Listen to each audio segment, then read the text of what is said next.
Assalamualaikum.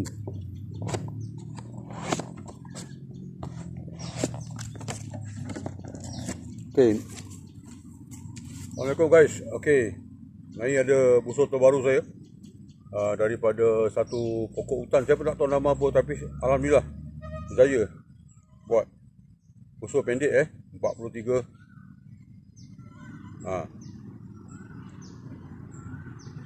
Inci lah, tak panjang, pendek sangat. Macam ni je, pendek. Nampak? So kita akan cuba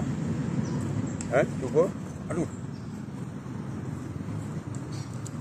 tengok dia punya pergi macam mana.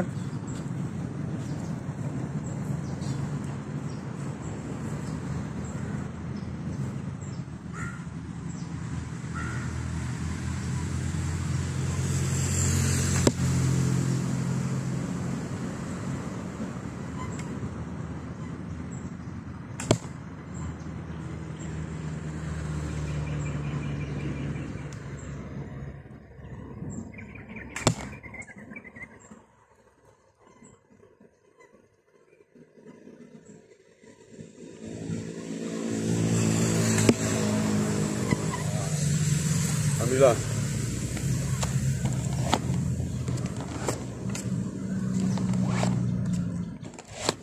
Laju.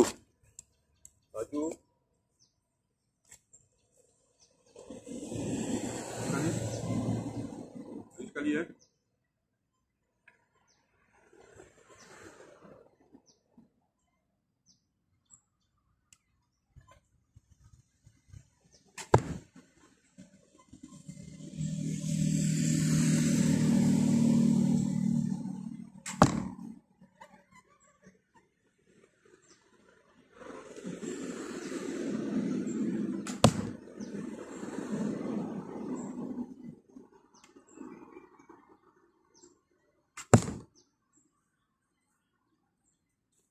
Baik, sharp bow, native Indian style, Red Indian punya style pendek. Saya memang suka Red Indian punya style, jadi saya buat ni, alhamdulillah menjadi kuat, teguh. Cuma kayu apa saya tak pasti. Saya pergi rumah kawan saya dekat nama Viking dekat Rembau, dapat dekat paya kayu ni, bagus lah. Ok guys, kita jumpa lagi nanti. InsyaAllah, mudah-mudahan. Lagi sekali, satu-satu. Kita shoot. Lagi sekali. Jadi,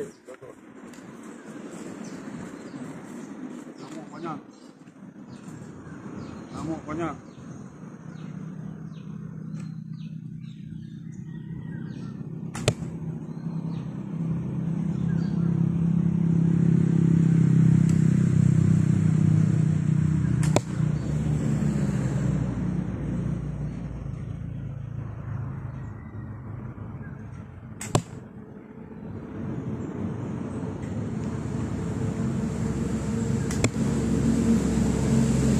Okay, jumpa lagi guys.